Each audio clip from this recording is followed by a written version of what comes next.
Savez-vous que cela fait de nombreuses années que certaines équipes de l'IHU Méditerranée Infection travaillent sur le microbiote humain?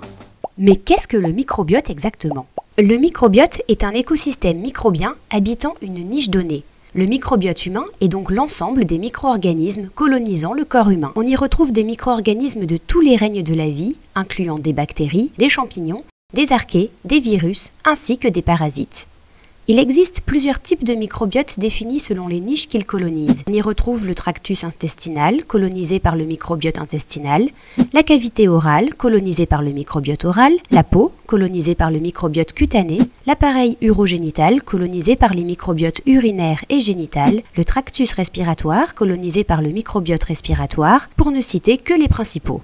Le microbiote humain accomplit plusieurs fonctions majeures, parmi lesquelles une fonction métabolique, biosynthèse de vitamines, d'acides aminés et de métabolites, fermentation des fibres alimentaires, production d'acides gras à chaîne courte, biotransformation d'acides biliaires. Une fonction protectrice, maturation et activation du système immunitaire, fonction de barrière, compétition avec les pathogènes, sécrétion de métabolites antimicrobiens. Une fonction structurale, production de mucus, régulation de l'épithélium.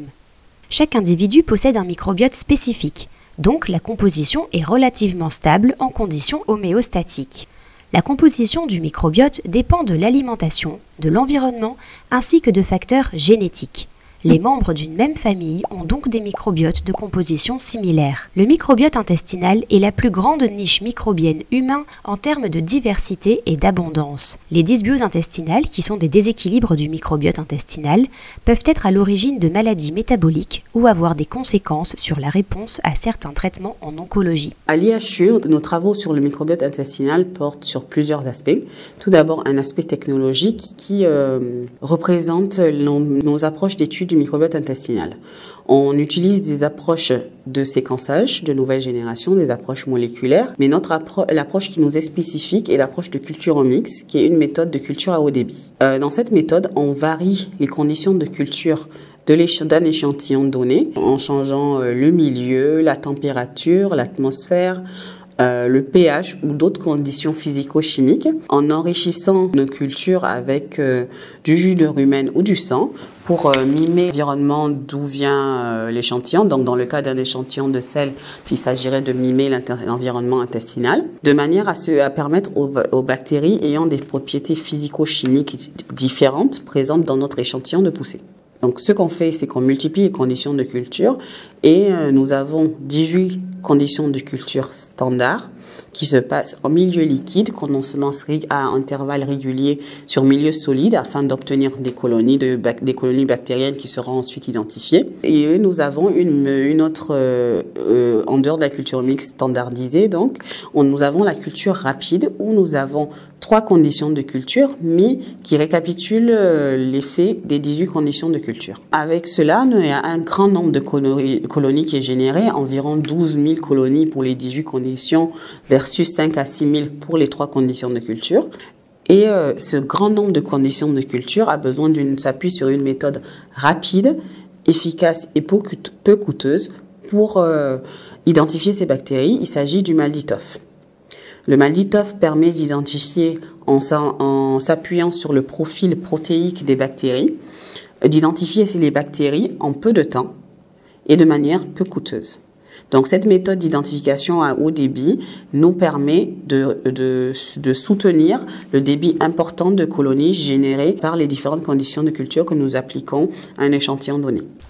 Avant la culture omics, on comptait 2172 espèces humaines cultivées, dont 688 issues du microbiote intestinal. En 2020, après un état des lieux du nombre d'espèces humaines isolées, on dénombre 3253 espèces humaines cultivées, dont 1304 issues du microbiote intestinal. Sur les 3253 espèces, 20% proviennent de l'IHU et 831 nouvelles espèces ont été découvertes grâce aux équipes de l'Institut. Cela représente vraiment toute la puissance de la méthode de culture omics parce que non seulement ça permet d'avoir des isolats supplémentaires de bactéries qu'on ne connaissait pas comme dans le cas des nouvelles espèces et dans le cas des bactéries qu'on connaissait mais qui n'étaient pas isolées chez l'homme, ça permet d'avoir des souches humaines. Mais au-delà de ça, toutes les bactéries qu'on isole, qui sont isolées pour la première fois donc les nouvelles espèces ou pour lesquelles il s'agit d'un premier isolat humain, nous séquençons le génome et ces génomes sont déposés dans les dans les collections publiques comme NCBI et cela permet que lorsque on fait du séquençage de nouvelles générations, les bactéries que nous découvrons sont ensuite identifiées dans les datasets de toutes les équipes du monde. Les chercheurs de l'IHU travaillent également sur l'impact du microbiote dans différentes maladies, telles que la malnutrition aiguë sévère, la stéatose hépatique non alcoolique, les infections à Clostridium difficile et certaines infections respiratoires. Dans ces différentes thématiques, on allie séquençage de nouvelles générations et culture en mix pour avoir la meilleure vision possible des échantillons qu'on utilise et ainsi caractériser le mieux possible le microbiote dans ces maladies-là. Dans le cadre de ces recherches, les équipes de l'IHU ont également établi des collaborations durables avec d'autres équipes à travers le monde. Principalement dans le cadre de la malnutrition aiguë sévère, nous travaillons actuellement avec 3 pays, les équipes du Malaria Research and Training Center de Bamako au Mali, des équipes de l'unité Vitrum à Dakar au Sénégal et des équipes du Centre de recherche et de formation en médecine tropicale à Niamey au Niger. Avec ces équipes, nous travaillons principalement sur la malnutrition aiguë sévère et nous avons obtenu la création d'un réseau de recherche avec l'IRD. Par ailleurs, nous travaillons aussi avec l'équipe du ULIS 15 du professeur Laurent Vogel à l'Institut Gustave Roussy sur l'impact du microbiote intestinal à la réponse aux thérapies anticancéreuses.